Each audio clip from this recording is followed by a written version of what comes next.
est 21h30. Madame, Monsieur, bonsoir. Bienvenue dans le journal, dont voici les titres. Le président de la République reçoit un message écrit du président de la Guinée-Bissau.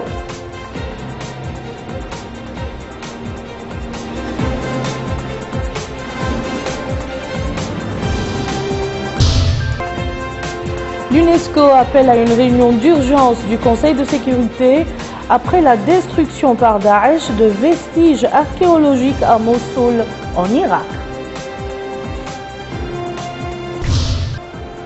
Le chef du gouvernement libyen en visite au Caire affirme que les frappes égyptiennes sur les positions de Daesh en Libye se poursuivront.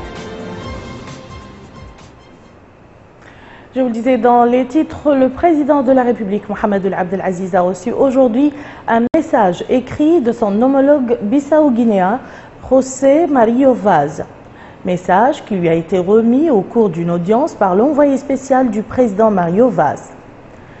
Marciano Silva Barbiro a déclaré à l'issue de l'audience que le message porte sur le renforcement des liens de fraternité et d'amitié liant les deux pays et le désir de la République de Guinée-Bissau de travailler ensemble en vue de renforcer la coopération et l'intégration africaine. Notre attention continue de se focaliser sur la situation de l'enseignement. Notre caméra s'est intéressée aujourd'hui à la situation de l'enseignement au niveau du lycée des jeunes filles, où notre équipe a constaté l'état de délabrement dans lequel se trouve la bibliothèque et le laboratoire du lycée. Mohamed Lemine Bakar. Le sort triste réservé à ces ouvrages et à la bibliothèque qui les abrite, conçus un jour pour permettre aux élèves de disposer de livres adaptés à leur programme, réconforte peu sur l'avenir de notre système éducatif. Ces ouvrages, jetés pêle-mêle à même le sol, couvert de sable, que le toit de la bibliothèque à ciel ouvert ne protège plus des aléas climatiques et que l'on croirait dans un établissement scolaire abandonné depuis des lustres, se trouve pourtant dans un des établissements les plus anciens de la capitale, en l'occurrence les lycées des jeunes filles. Situation déplaisante pour les lycéennes de cet établissement qui n'arrivent plus, disent-elles, à profiter de ces livres. Du coup, leur niveau en a été durement affecté. On a beaucoup de problèmes. Les problèmes sont multiples aussi. Premièrement, on n'a pas de laboratoire, ni, vous voyez ici, les bibliothèques, tout est gâté. Il faut qu'on nous aide pour permettre de nous apprendre.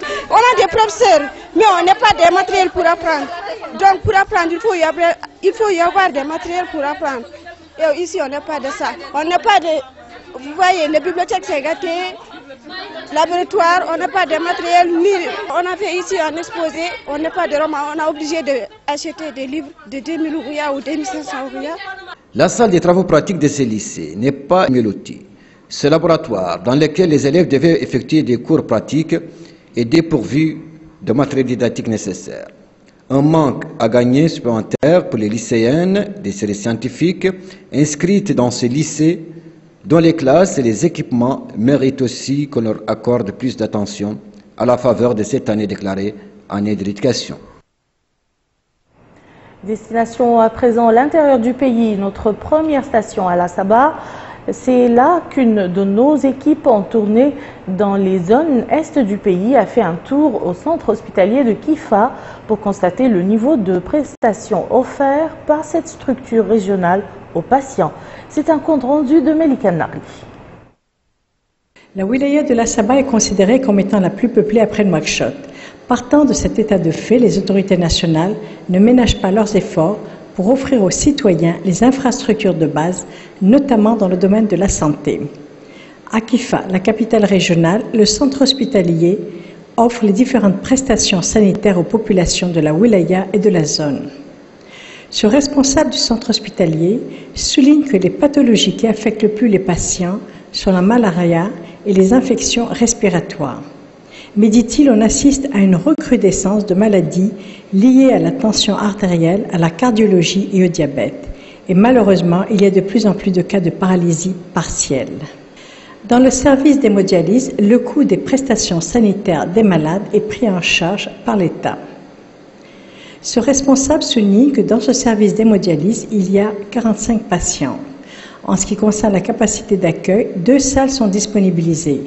Celle-ci compte 6 machines et l'autre 4 donc une capacité de prise en charge de 10 malades dans un même temps. Les malades sont pris en charge gratuitement en ce qui concerne l'hémodialyse. Les problèmes qui se posent sont ceux des médicaments et des fistules. Les malades avaient le problème des tuyaux d'injection que le gouvernement a résolu. Il y a actuellement pour 6 millions d'ouguiyas dans les frigorifiques. En ce qui concerne le problème des médicaments, les prix sont exorbitants. Les autorités publiques les prennent en charge, mais il arrive que la demande est plus forte que l'offre. À cet effet, nous demandons au gouvernement de pouvoir assurer la prise en charge pérenne des médicaments par le biais de la sécurité sociale. L'existence d'une structure d'hémodialyse dans le centre hospitalier de Kifa permet ainsi de ne pas avoir à évacuer sur Nouakchott les malades et de leur assurer une prise en charge financière que tout un chacun n'aurait pas pu assumer. Ce malade déclare venir 3 fois par semaine. Depuis que je suis prise en charge, dit-il, mon état de santé s'est amélioré. Quant à cet autre patient, il souligne subir une hémodialyse 3 fois par semaine qui se déroule correctement. Nous sommes bien pris en charge, ajoute-t-il. Quant à cette patiente, elle déclare venir tous les lundis. C'est gratuit et tout ce dont j'ai besoin comme médicament m'est donné. Qu'ils en soient remerciés. Il a attendu de la fin des travaux du nouvel hôpital régional de Kifa que les prestations sanitaires fournies aux populations soient à la mesure de leur attente. Et dans le Brakna voisin, les femmes de la localité d'El Karama, organisées en coopérative, entreprennent un travail laborieux dans le domaine du maraîchage pour assurer leur autosuffisance en légumes et vendre le surplus de leur récolte à Maqta' al-Hija.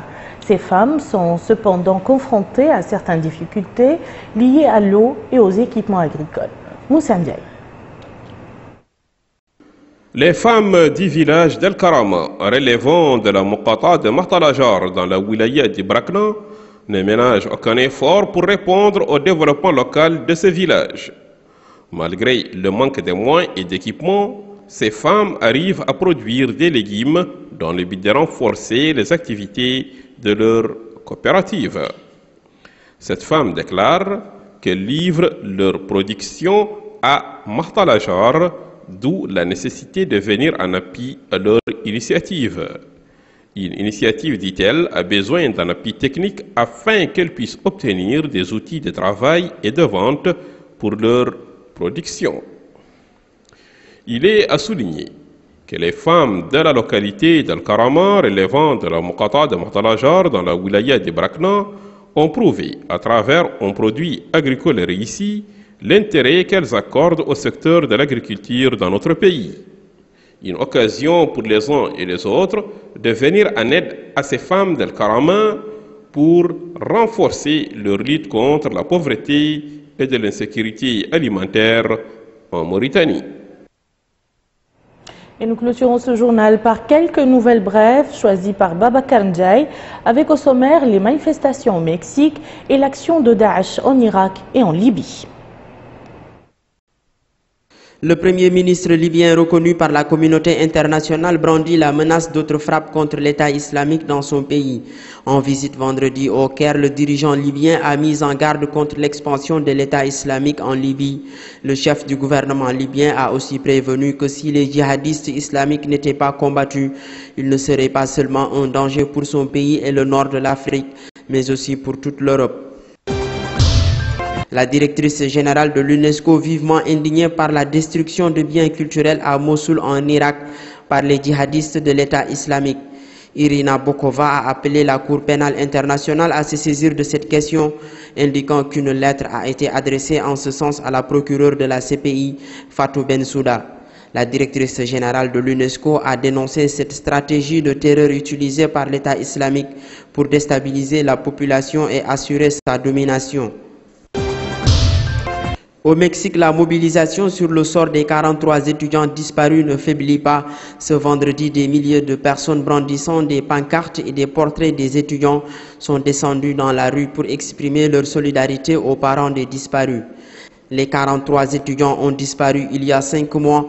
Depuis, leurs parents n'ont plus eu de leurs nouvelles. Ces manifestants espèrent qu'une chose, que la lumière soit faite sur la disparition des 43 étudiants. Ainsi donc prend fin cette édition. Je vous en rappelle les principales informations. Le président de la République reçoit un message écrit du président de la Guinée-Bissau.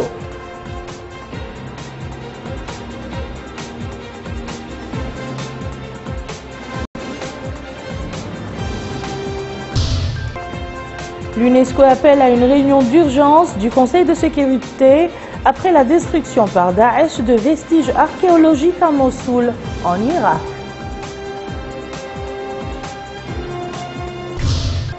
Et le chef du gouvernement libyen en visite au Caire affirme que les frappes égyptiennes sur les positions de Daesh en Libye se poursuivront. Merci Madame, Monsieur de nous avoir suivis. Passez un excellent week-end et à très bientôt, Inch'Allah.